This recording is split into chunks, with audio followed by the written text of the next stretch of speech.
بولے ہوں گے حسین یہ رو کر ہم لیلا سنبھال زینب کو لا رہا ہوں میرا شیخ اکبر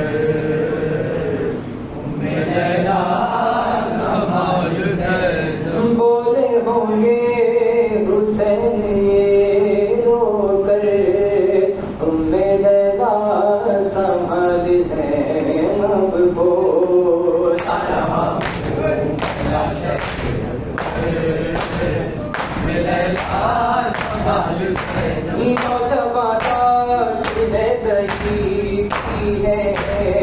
میری نظروں سے کو ایسے ہم شیر کو سنبھالوں گا سماجے پورے کو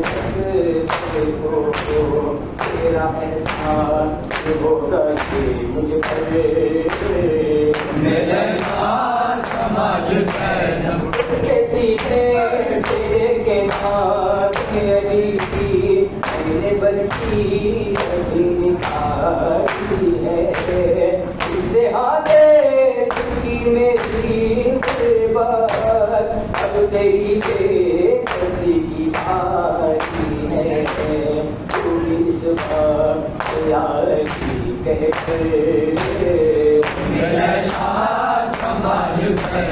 تو نگینے جس کی گودی میں دونوں اکبر کر دیے صدقہ صبر ایسا کہ اپنے بیٹوں پر میں نے روتے اسے نہیں دیکھا مگر اب لیلا شیخ اکبر روک رکھا ہے اپنے عشقوں کو سے چھپ چھپ کے آنے کی ہے میں سمجھتا ہوں مادر اکبر تیری ممتا پہ جو گزرتی ہے کہ اپنے کلیجے پر میرے ایسے لاشے جب اٹھائے ہو خط بنا دیا ہے نشانوں کو پیچھے پیچھے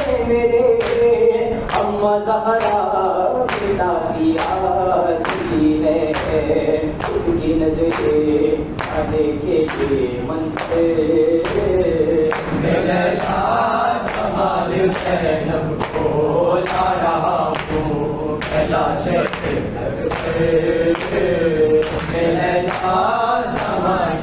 سلام سلام سرد پیمبر آئے خدیج صفا سلام سلام سلام مہدی اکبر سینے پٹھائے سینا سلام السلام السلام گلشن زہرا السلام السلام گلشن زہرا ہم ہے تیرے عزادہ السلام السلام السلام گلشن زہرا